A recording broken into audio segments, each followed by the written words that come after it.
नमस्कार दोस्तों, Manu short hand classes में आपका स्वागत है। दोस्तों, यहाँ आपको मिलता है रामधारी गुप्ता भाग 2 का अध्याय 51।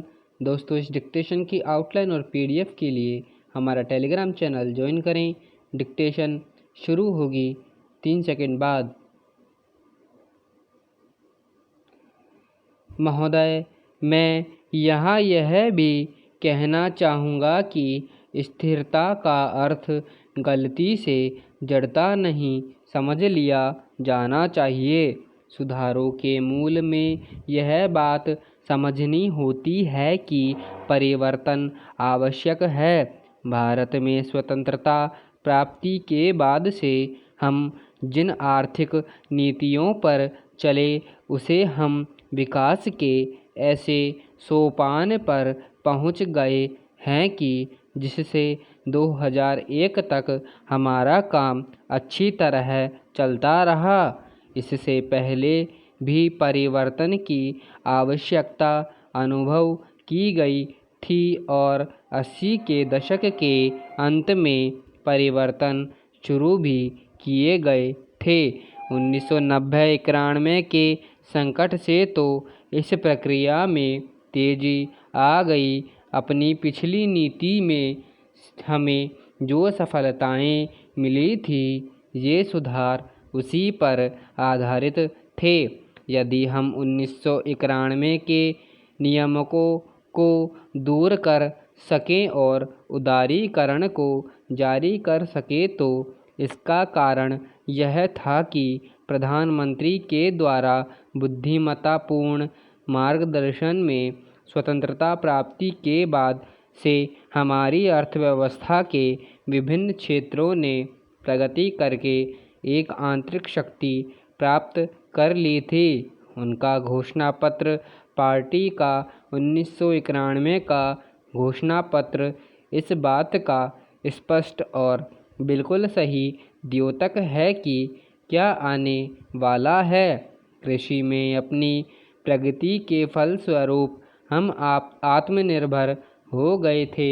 हमारे उद्योग इतने मजबूत बन गए थे कि बाहर से विदेश संपर्क को वे झेल सके। प्रतियोगिता के क्षेत्र में भी और सहयोग के क्षेत्र में भी हमारी नीति में एक निरंतरता बनी रही है, जिसके परिणाम स्वरूप हमें अपने सुधारों के लिए आधार मिला है। जो नई आवश्यकताएं सामने दिख पड़ रही थी, वे सुधार उन्हें देखते हुए किए गए थे। मुझे यह कहने में कोई संकोच नहीं कि भविष्य में भी हमारे सुधारों का सिलसिला इस बात पर निर्भर करेगा कि हमारे सामने कैसी घरेलू ज़रूरतें आ रही हैं। जैसे जैसे हम इन सुधारों पर चलते जाएंगे तो जहाँ कहीं उनकी कमियां नज़र आएंगी, उन्हें दूर करने की चेष्टा की जाएगी। मैं सुधारों को बेहतर बनाने के लिए दिए गए सभी सुझावों का स्वागत करूंगा, चाहे वे आप सबसे मिले, चाहे मेरे साथी राजनीतिक नेताओं से, चाहे व्यवसाय विशेषज्ञों से मिलें, चाहे जनता से, और यह सब हमारी सुधारों की नीति के अनुरूप होगा।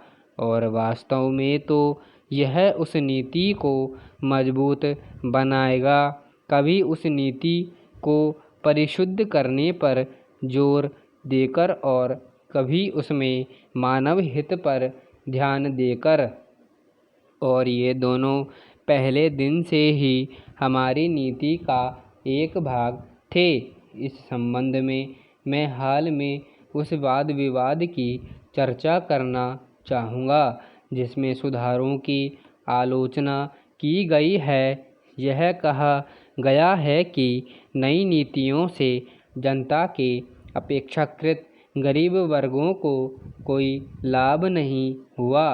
कॉलेज के दिनों में मैंने भी इस बात का अनुभव किया है कि एक दिन में एक बार खाना मिलने का क्या अर्थ होता है। इसलिए गरीबों के बारे में मेरी चिंता सचमुच वास्तविक है।